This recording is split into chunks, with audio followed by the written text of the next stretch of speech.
It's 1861, April 12th. The American Civil War had just begun. In this time of age, weapons were becoming deadlier. New weapons were top priority. Oliver Winchester realized the idea of his new invention, the repeating rifle, the gun that won the West, which changed the direction of the war and future wars to come. Winchester started his business in his factory, New Haven Arms, in 1857. Everything changed when he met Benjamin Tyler Henry. They worked together to make a better mechanical Henry rifle, creating the Winchester rifle and other varieties of weapons. Before Winchester found his idea, we are going to look at the weapons of their past, which were mostly muskets, rifles, pistols, and swords. Looking at old weapons like the musket, how did the weapon perform and cause damage with its projectile? Muskets of the 16 to 1800s were slow to reload. The quickest reload of the weapon was 30 seconds. Reloading was slow because the powder, bullet, and metal stick used to reload the gun. The musket was not only slow to reload, but its accuracy to hit a target was slow. That's why in the American Revolution, there was a famous speech that said, "Don't fire until you see the whites of their eyes." You need to be really close to be able to hit your target. How did Winchester discover this new invention? Early in the 1800s, the idea of the repeating rifle was new.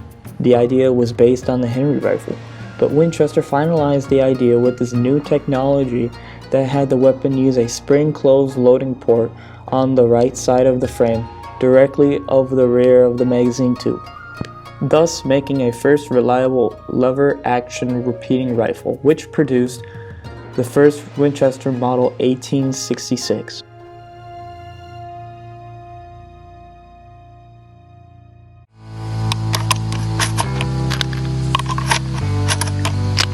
Yeah, beautiful rifle, huh? Hickok 45, bringing you a Winchester 1866 replica. One of the most gorgeous lever action rifles ever made, no doubt about it. One of the most gorgeous rifles ever made, I'd have to say. Beautiful, beautiful. That brass receiver. Most of you can identify it right by that brass. Let's take a couple shots with it and see if it will shoot. If I can see the sights.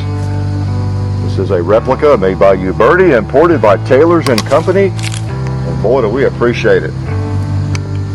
I think I'm going to start with a 2-liter, like that orange one that got away the other day in a video.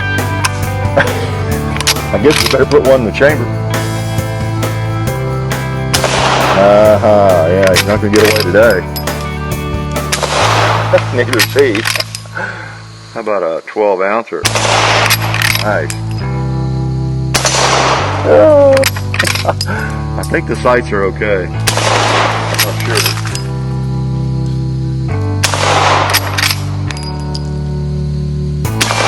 There we go. That's what I'm doing. Wow, how much ammo do we have? Oh, a cowboy. How appropriate.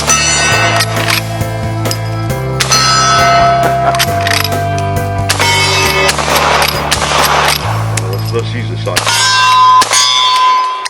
Well, who was Oliver Winchester?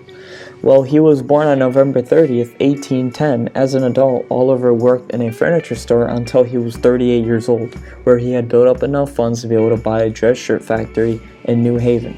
He had seen great success in selling his dress shirts, which enabled him to be able to buy the Volcanic Repeating Arms Company in New Haven, 1857. But then he would change the name to Winchester Repeating Arms Company, where he had started to see great success after designing his very popular lever-action rifle.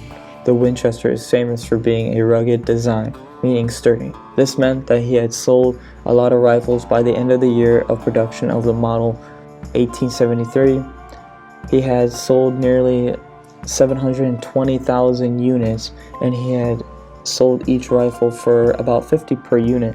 And by the end of the century, you could buy one for about $19.50. The repeating rifle made the Union much stronger before the Southerns had a chance of getting this new gun. It was the year 1860 when it was first introduced into the war, especially by cavalry. It didn't go to all divisions because the musket was still used till the end of the war. The South did not get the repeating rifle until the last year of the war. We have discussed the repeating rifle, but didn't explain the ammo used to reload the gun. The .22 short bullet, small, hence its name, and created for purpose to hunt small animals. The year the bullet was created was 1857, which means it has been used for 166 years. The amount that could fit inside the Winchester is 14 bullets. The bullet fired can hit a target 200 meters just fine, but 600 meters, that's lucky if you can hit your target. The Confederates said this about the new weapons: that damned Yankee rifle that they load on Sunday and shoot all week. The new inventions made the Confederates nervous, even baffled, but they survived because of their bravery. A Winchester rifle should have a place of honor in every black home, and it should be used for the protection which the law refuses to give. Idea B. Wells Barnett said that. There is but only one answer to terrorism, and it's best delivered with a Winchester rifle. Theodore Roosevelt. In conclusion, the Winchester repeating rifle is a really good and strong weapon to wield. It's traditional and has a style like no other.